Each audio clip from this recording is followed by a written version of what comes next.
Well, hey, welcome back to Country Fried Rock. We dug out a couple of old hard drives, found some of these old episodes from 2009 through 2020, and figured, what the hell, y'all should hear them. Ton of fantastic musicians and bands, many of whom are still out there making great music. I decided to just throw some of these old episodes back out there. They have not been re-edited, so half these places don't even exist anymore. Never mind the URLs, don't even bother. But a lot of these bands really made great music, and I want you to hear it. Dig them up on your favorite streaming service if you can't find them elsewhere, and go see a show if they're still playing. So if you're new to Country Fried Rock, starting back in 2009, this was a syndicated radio show that aired in more than 50 markets across the globe. The structure follows some of the format of older syndicated radio programs, and we left it that way. So we'll bounce around back into the archives and let us know if there's anybody in particular you'd like us to try to dig up off these extremely disorganized hard drives. No matter what, we sure appreciate you being here. You can toss some money in the tip jar, or what the hell, join the fan club. But it's most important that you check out this music. It's all there for you these days on countryfriedrock.com and your favorite podcast app. Tell a friend, smash that follow button, and give us a 5-star rating and review. That hasn't changed, no matter how much my hair color and eyeglasses have. Thanks for being here.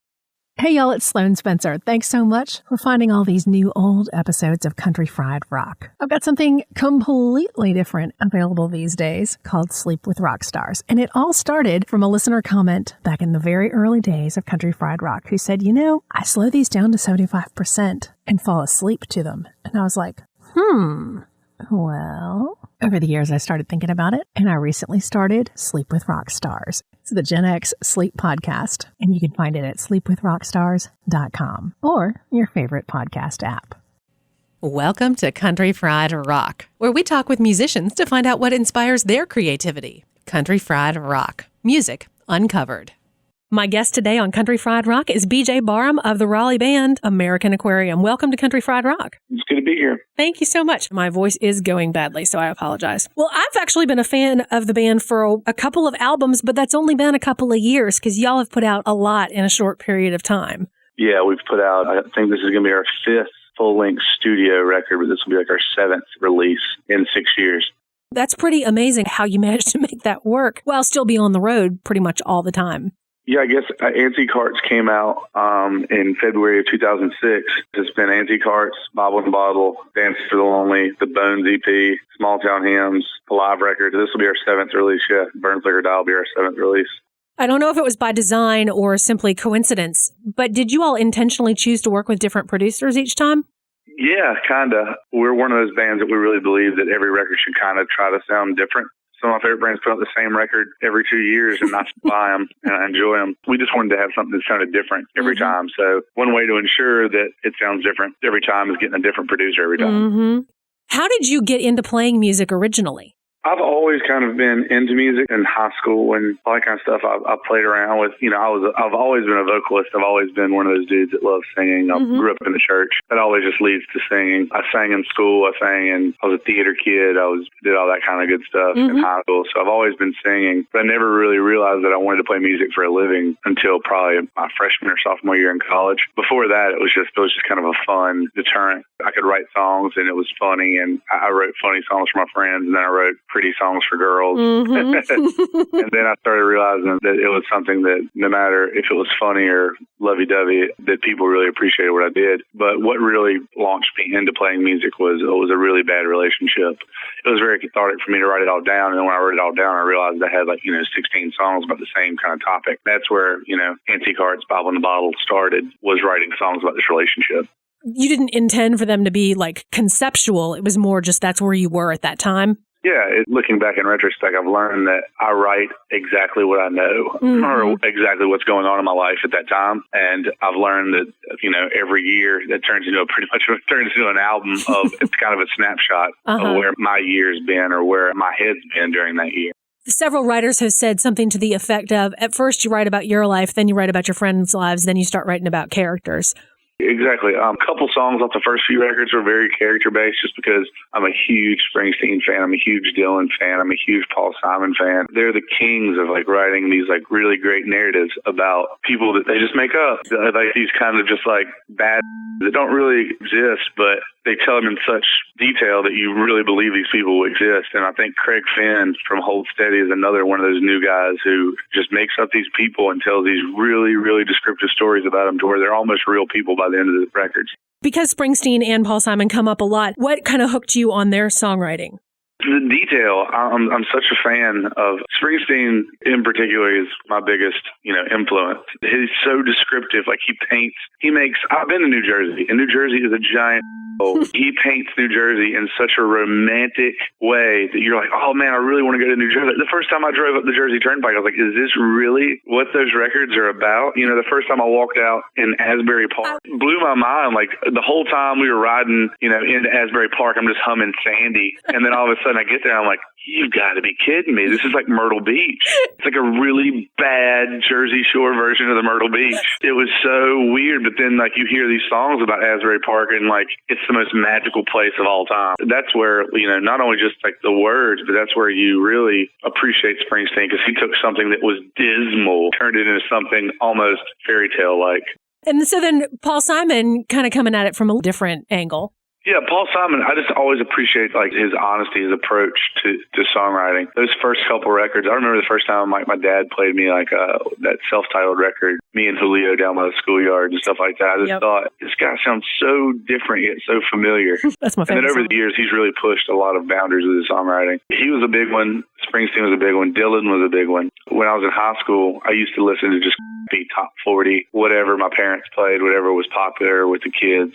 And then I think my junior year in high school, somebody handed me 3 records. They handed me Dylan's Blonde on Blonde. Mm-hmm. They handed me Springsteen's Born to Run. And they handed me Ryan Adams' Heartbreaker. Mm-hmm. And those were 3 records that you can listen to any record that I've ever put out. And those 3 records kind of, you can find something on one of those 3 records that like can be, that's where BJ gets influenced. Just because, just 3 great, perfect records, near perfect records. Hey guys, this is BJ from American Aquarium, and you're listening to Country Fried Rock. As you channeled your personal experiences into writing as you were in college, the band has developed as well. So how did that happen? The band's definitely developed. Up until Dances for the Lonely, the band was completely different every time. It was me trying to be in college and be in a band. So basically, when responsibilities got more intense, a new band came along. When we first started, it was we're going to play one show every few months in Raleigh, and we're going to have a good time, and it won't interfere with your personal life at all. And so that was easy. Everybody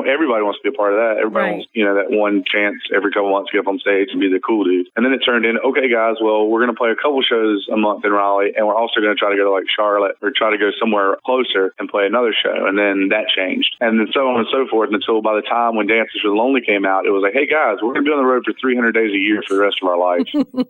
Who's ready for that one? Who's in? Yeah.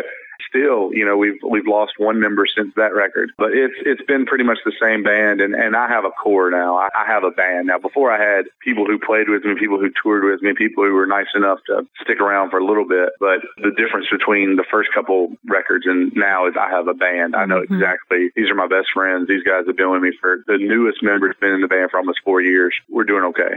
Once you forge that relationship as a band versus like the lead guy with a rotating cast of support friends, how does that change the writing for you? The writing doesn't change as much. The writing process is still very much me and an acoustic guitar just writing. The part that really changes is what happens between the writing and what hits you on a record. Because every song I bring to the band is some kind of folk song. And having a band that we all trust each other and we all know each other's tendencies and we all kind of believe in what each other believe is the arrangement changes completely. Like everybody kind of feels comfortable enough to say, I think we should do this. Before it was just, okay, it's your band. We're just going to play your songs straightforward. And that worked to a certain extent, but we never really grew. Now we're actually growing as a band. Burn, Flicker, Die is heads above everything else we've ever done, especially on the arrangement side. Specifically for this record, as you got into those arrangements, did that happen before you went into the recording process, or was that as you decided to record? Very much so. We recorded Dances for the Lonely. We arranged the songs. Then we toured on the songs for 6 months and just kind of got a good feel for how the songs were going to play live, how they needed to be recorded, how people responded to them certain ways, if they were slower, if they were faster. And then what we did was we took, with Dances for the Lonely, we took it into Chris Stamey, who produced that one. Then the record happened. Small Town Hymns was a very different record because we went into the studio with no material. We went to the studio, we moved down to Oxford, Mississippi for a month, lived in a studio and just wrote the record there. So there was it was very much what you hear is the first idea we came up with. What you hear is I would write a song one morning, we would record it that afternoon, it would be done by dinner, and we would never go back and change it. And of course, all those songs have evolved now live to something completely different, but it was cool to record a record that way, but we just figured that's not how we as a band should operate. We're not that band, which is great to find out. Great bands that only function that way. But then with Burn, Flicker, Die, we realized we needed to go back to what we were good at. So I wrote a bunch of songs, we arranged them, we took them on the road, we tweaked them, we took them on the road some more, and then we took them into the studio with Jason Isbell. He made some tweaks, he put his own shine on some of the songs, and we couldn't be more proud of this record. How did you choose to work with Jason? I've known Jason for about 4 or 5 years now, pretty much since he left the Truckers. It was one of those things, we just became friends. So I think we opened up for him one time, and so me and him would just play a lot of pool together. And, we were sitting there one night, he basically asked, when are you going to let me do one of your records? And I was like, you can have the next one. When we were coming down to deciding who was going to produce this new record, I was like, well, Jason always said he would do it, and nobody in the band believed it. Other than Jason being a friend of ours, it's a really good thing that he's been doing there. So I called him up and asked him if he wanted to produce it, and he said, let me hear the songs first, and I'll agree to it. So I sent him the songs. Like a day later, he sent me back what studio we were recording in, where we were doing it, what days we were doing it. It was really nice of him to, hear the songs and kind of give his approval. And the cool thing about the record is, not only did he produce on it, he got to play some on it, he sang some on it. Even, I guess now his fiance, Miss Amanda Shires, she played fiddle on the record and she sang some on it too. So we were just very excited because he definitely gave us the whole Muscle Shoals experience, I knew that Jason had produced it, but did y'all head down there? Yes, we actually did it down in Muscle Shoals. We were at the Nut House, which is where he's done his last 2 records. He's tracked his last 2 records at the Nut House. He also does work at Fame. I think Abby Owens, they worked with him at Fame. The Nut House, basically Jimmy Nutt was an engineer at Fame, and then probably 5 years ago he opened up his own place, and his new place is just this amazing. It's an old bank in the middle of Sheffield, Alabama. Cool. One of the Tri-Cities. It's just an amazing environment for creating. Luckily, Jason knew him, and it won't be our last record recording with Jimmy down there, Jimmy Nutt. That studio is amazing, and we're probably going to do a lot more work down there in the future. Several great musician friends of Country Fried Rock generously donated songs for a free music sampler. Download it at noisetrade.com/countryfriedrock. 19 songs to help raise awareness and money for Nucci's Space, a nonprofit serving the mental health needs of musicians in the Athens, Georgia area. Find out more about Nucci's at nuci.org. When you're working with someone where there's a level of familiarity, for example, working with Jason, with whom you also already had a friendship relationship, how is that different than working with someone with whom you're not familiar when you're in the recording process? Because I can take their criticism a little bit better. If Jason, it's when you're more familiar with something, you trust it a little bit more, rather than some stranger telling you, I think this should change. Your friend being like, hey, maybe we should try it this way, giving it a shot and it actually working out. We've never had a really bad experience recording with anybody. We've always had fun. It's always been very, very different. But this time was definitely the best. It was just a good mix of professionalism and comfort. Everybody was 100% work, but that work did not feel like work at all because, we were doing something we all loved. And as far as everybody in the band, we were doing something we really believed in. Like this record, I'm so excited for people to hear this record. As you've said, but also just from YouTube, as I know, you've pretty heavily road tested the songs before you recorded. Very much so. Every song on this new record has been played live for the last 6 months. What ended up changing the most for you from what you came in there with to what you ended up recording? Thanks to YouTube and all that kind of stuff, everything's pretty much documented. There's a YouTube video of this song called St. Mary's, and there's a YouTube video of it, just me playing an acoustic. And it was the day I wrote it. And we went to a festival and we did some interview, and they were like, hey, do you want to play a song? I was like, I'm going to play a new one I wrote last night. and I played it. And then you listen to that version of St. Mary's and you listen to the studio version of St. Mary's, and you can tell what 6 months does to it, because it was documented in a very folk form that I wrote it in. And then now, because it sounded like a Springsteen song off Nebraska when I wrote it, and now it sounds like a much bigger Springsteen song. Right. You added the band back in. Added the band. You mentioned the 300 dates a year. Y'all are on the road constantly. What does that bring into these songs now that you've recorded them and you're still ready to get this release out there? It really just solidifies every amount of emotion and pride that we put into this record. The fact that we're able to play these songs every night and none of us are tired of them yet. And the fact that, we're playing shows in front of fans that are singing along to songs that haven't been released yet. That's a really cool feeling to know that there's not a record. The only way these people hear these songs is sitting at work or sitting at home on YouTube and just having it on repeat. It's a cool feeling. It's a really good feeling knowing that people actually care about these songs before they're even out. This is definitely a milestone in our career. For sure. With as many dates as you all play, most bands that I talk to who are on the road heavily are like, we never get to see our friends and we never get to hear anyone else play. Have you all had a chance at all for any downtime to hear anybody?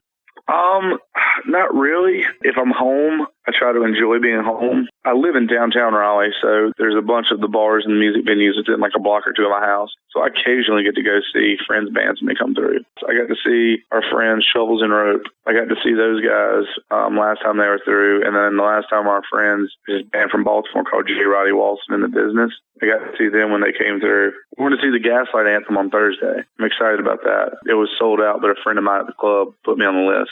So I get to go see them. But yeah, I don't ever really get to see music unless we're like festivals. We're playing this festival next weekend called Floyd Fest. Yeah, oh, what a great event. It's so amazing. It's like us, and then after us, we get to watch Dawes, then the Drive-By Truckers, and then Jackson Browne backed by Dawes. So it's basically like we start playing, and as soon as we get off stage, I can't wait to see what comes next.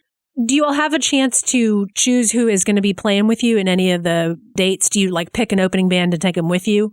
We're not at a point in our career yet where we can really afford to do that. It's still kind of about just making ends meet, building our name up. One of these days, that'd be the goal. Like, we still haven't done too many national touring with opening acts. Like, we've never really been a support for an entire tour. We still have a lot of that. We did it in a very weird way. We did it without a booking agent. I didn't realize that. Yeah, we signed a booking agent in January for this new record. I did not realize that. We didn't have management up until 2 years ago, so all of that was me. I booked the shows. I was our manager. I booked 300 shows a year. Oh, my jaw is on the ground. And I guess because regionally I'm in the same place that you are, I didn't realize that. Yeah. I was our booking agent up until January of this year, January 2012. For almost 6 years, I was our booking agent. How did you all divide up tasks then up until you were able to have the management and booking agent this year? Every day, I would get the boys to drop me off at a coffee shop, and I would sit on a computer for 10 hours. I would just book shows, and I was our press guy. I had a fake press name. I had a fake booking name. My name was Bradley Thompson when I was booking, and I booked for small-time booking, and I had like my own website. I had my own email address, so it looked legitimate. Small-time publicity. Bradley Thompson did that too, and I would email all the weeklies and all the newspapers and all that kind of stuff and try to get write-ups. That's awesome. Yeah, so, nobody ever put two and two together. I won't say you're the first person to do that, but I will say you're the first person to do it that well. Yeah, it was, the business side has been something that's always intrigued me. And I feel like, we definitely are serviced very well because no matter where this band goes, no matter if we have a booking agent or not, I know every one of these club owners in the South, and they like us and they believe in us, and they are always willing to give us shows. So it's just another taking a step in the right direction, just like solidifying that we're going to be able to do this for the rest of our life. It's a little fun fact. Check out more of our music and tour dates at www.americanaquarium.net. So how was that then, being able to turn over some of those tasks to someone else? It was the greatest day of my entire life. It was better than anything that I'll ever experience. I told the guys as soon as we hired management, the fact that I didn't have to contact people anymore, the fact that I could just send them to somebody was great. And then when we had a booking agent, the fact that once a month I get an Excel spreadsheet telling me what I'm doing 4 months from now is one of the greatest feelings of all time. It's made it to where I can really focus on being an artist, which is funny because I guess I've always been an artist, but it's like now it's like my sole job is to be an artist and to approve emails. It's the greatest thing ever. Emotionally then, it sounds like it has freed you up in a lot of ways. Very much so. I don't have to worry. I don't have to worry about anything. Like we have a tour manager now, so Basically, the only thing I have to worry about is leaving a hotel room, going to a show, playing a show, and then going home. Like we have somebody that takes care of all the business, and that's the greatest. That's a really good thing for us, because before it was very hard for me to be a part of the band when I was also the mom and dad of the band. It's very hard for somebody to listen to you when you become like almost a villain in your own band because you're the one making everybody get up at 7:30 in the morning because you got a 10-hour drive. So now I get to actually, for the first time in a long time, be a part of the band. Right. I know that sounds weird, but I get to be one of the guys and be like, "Who's that? Think he is?" It's a good feeling. Do y'all have some favorite places that you like to hit up recurring when you can? Oh, definitely. The South has been nothing but good to us. Charleston, South Carolina, Savannah, Georgia. Charleston, South Carolina, there's a little place called the Tin Roof that has my heart. Leslie and Nick, the owners there, have been good to us since the very, very, very beginning. I think I was the second person that ever played their bar when they opened up. They're good folks. There's a little place down in Savannah on Congress called the Jinx. Another place, Suzanne and all the boys have my heart. I've told her I don't care how big this machine gets. Like, I'll always play her club no matter what. That's awesome. There's a place in Little Rock, Arkansas called the Whitewater Tavern. Another great, great, great place. I love the South. I grew up here. It's the kind of music we play. The kind of music we play definitely resonates more in Southern people. I'm not saying it doesn't resonate anywhere else. I'm just saying that it tends to resonate more with Southern folks just because they get it. I can make a farm reference and they get it instead of having to look it up in like a farmer's almanac or something. You can talk about tobacco and people totally get it. That it doesn't even have anything to do with smoking. Exactly. Like I have to explain that to some people up north that when I talk about, that's what my parents did. My parents were tobacco farmers. Right. So it's like when I talk about tobacco, it's like it's an actual occupation. And it's history and it's the decline of, small town family farmers. I mean, it's all that goes into just that one word. Yeah, just in that one word. And they look at it as, oh, that's something you smoke. So as you've been able to then geographically expand a little bit further, what seems to be working for you outside of the South? Texas is awesome. Texas has been the nicest bunch of people I've ever met in my entire life. We had no idea that they were they were just hoarding all the music fans in Texas. And the rest of the country is completely oblivious to the fact that Texas is not giving any of the music fans away. We went out to Texas. Our new booking agent books a lot of the Texas stuff. We had no idea what Red Dirt was. We had no idea what Texas country was. Just thought that was country bands that were from Texas. I didn't realize that was they have their own charts. They have their own music stores. They have their own magazines. It's the real deal. Lone Star Music Company. Yeah. Lone Star Music Magazine has been we actually have like a full page ad in their new magazine for the new record.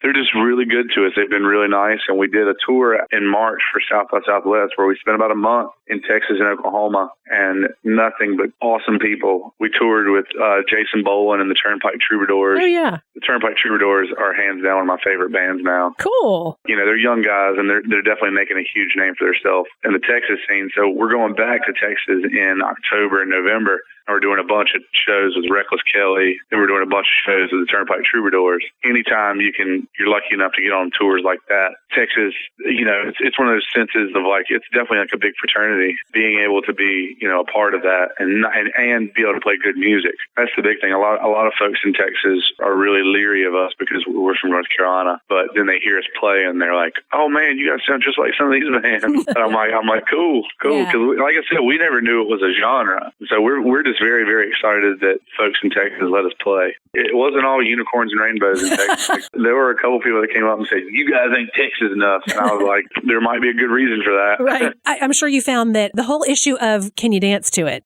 Can you dance to it? Exactly. We had to change our set the first time we played there because we were playing, when you get to play with these amazing Texas bands, they play a lot of these big dance halls. And we don't have dance halls in North Carolina. And if you do, it's kind of like the line dancing places that everybody goes on a Friday or Saturday. That's right. And they don't have really bands. You just line dance to Brooks and Dunn. It was really cool to be able to play these giant dance halls. You're like, wow, this is amazing. And then you'll play a couple slow songs, they'll be dancing. And then you'll play something upbeat that you can't dance to. Mm-hmm. And they immediately stop and move to the back of the room. And they don't do the weird, Southern hippie dance there at all. No, hippie dancing is outlawed there. It's all very much like just two-stepping around. It's like a giant roller rink. that instead of wearing, skates, they just kind of dance around. It's amazing to see. Yeah. They all flip out when I get so excited about it because they're like, this is what we do. And I'm like, I've never seen this before. It blew my mind. But the best part is as soon as the bands get done, they start playing hip-hop. And the same people that were two-stepping start booty dancing in the middle. Like, there'll be 3,000 people packed into a dance hall, and it'll be dudes in cowboy hats and Wranglers booty dancing with girls. Texas is I'm most excited about going back to Texas in the fall, just because of the hospitality they showed us and the kindness they showed us. We've played a lot of places 20 times that don't treat us as nice as the folks in Texas did the first time through. We're really, really excited about it. Hey guys, make sure you check out our new record, Burn, Flicker, Die, out on Last Chance Records. You can get it at our website, www.americanaquarium.net, or pick it up the new way on iTunes. What else is looking like kind of a nice surprise for you? Always a nice surprise is the Northwest. Every time we go up there, they always treat us really nice. Virginia happened in the past year. We really have never spent a lot of time in Virginia. They're connected to us, We're 2.5 hours from Richmond. We're 2.5 hours from Charlottesville, 4 hours from Bristol. And we just never really played it. In the past year and a half, we've really been hitting it hard, and they've just been super good to us. The folks in Richmond, we started off in a little place 2.5 years ago called The Triple, which is like a little pool hall. And then last time we played Richmond, we were headlining the National, the really nice little theater there. Richmond came along. We're actually playing the Jefferson Theater in Charlottesville coming up next weekend. Virginia's happening. Virginia's really, really cool to us. When you have places like that where you go more than one time and you play, bigger venues or more music-oriented venues as you head back each time, what are you noticing? We have the best fans ever, but we have the most eclectic crowd ever. It's like punk rock kids having a beer with a frat boy. It's people my dad's age hanging out with girls in high school that love our band.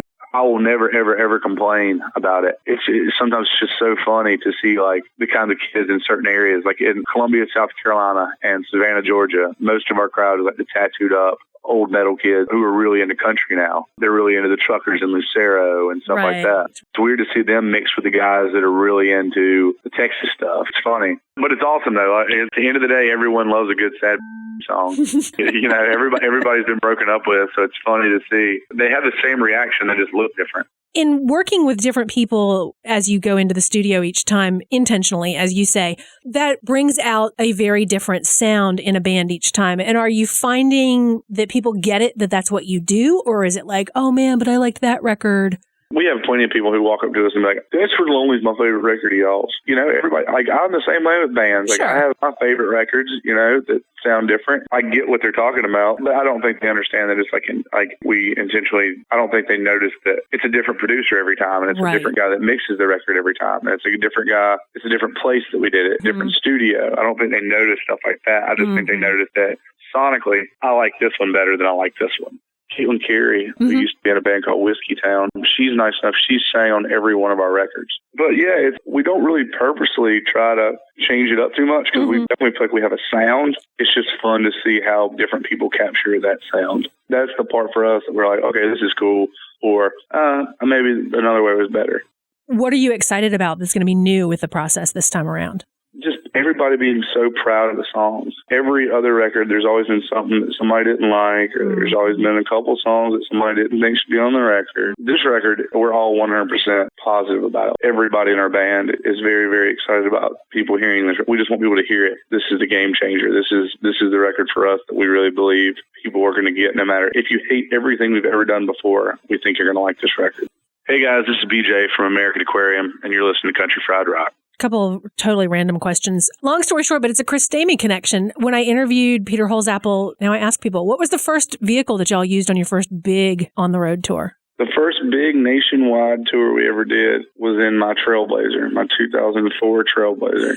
We put 6 people in a Trailblazer. And your gear was? In a U-Haul trailer behind the Trailblazer. That was the first full nationwide tour. We had 2 people up front, 3 people in the back seat, and 1 person curled up in the cargo hatch. That was the really cool seat, because that was like the sleeping seat. You didn't have to be near anybody else. You didn't have to sleep on anybody's shoulders. Right. And the first, van we ever bought was we had a black 2002 Dodge van. We got a friend of ours worked at a decal shop, so we got these decals made that said American Aquarium Baptist Church, Raleigh, North Carolina on the side both sides. Excellent. And on the back.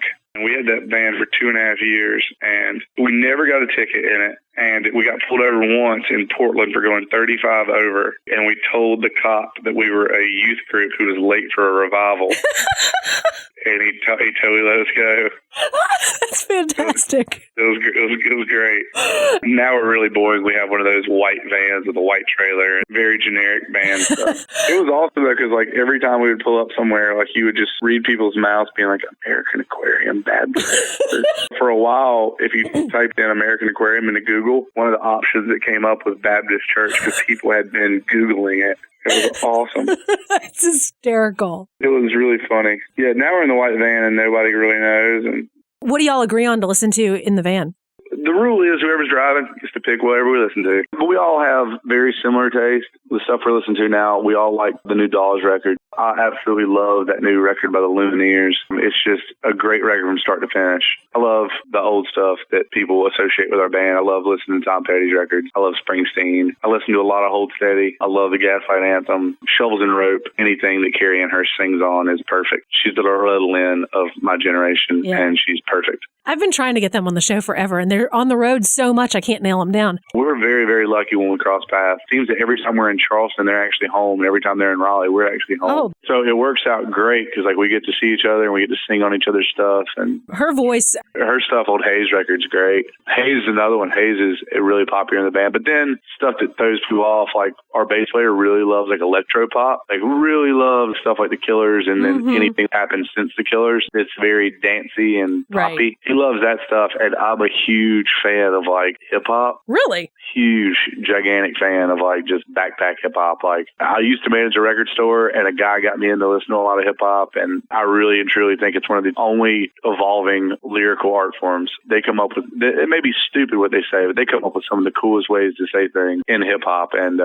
it's something that like I'm a sucker for it. There's this guy, he's off of Parks and Recreation. His name's Danny Glover, but he put a record out under the name Childish Gambino. Oh yeah, I know who he is. Okay. And that stuff is just blows my mind. Kind of the Renaissance man of the art world. He can do anything. He can really do anything because he, on that Childish Gambino record, he produced. He does all the lyrics. He does all the background vocals. Just a super talented. Yeah, he did all the beats. He did all of the singing, and he did all of the rapping. It's amazing. Anytime I'm driving, there's also this guy that Jay-Z just signed called J. Cole. Been listening to a lot of him. Like anytime I'm in the band, if everybody's sleeping in the van and I'm driving, it is only hip hop or like comedy. Comedy is the best thing to drive to. You won't fall asleep listening to comedy. I listen to that a lot during the overnight drives just because like you always have to be paying attention. For some reason, I can listen to comedy and stay up for hours. Thanks a ton. Definitely. Thank you so much. Take it easy. Look forward to catching y'all again. See you soon. Country Fried Rock. Find the full playlist from this episode on countryfriedrock.org. Check us out on iTunes. No music,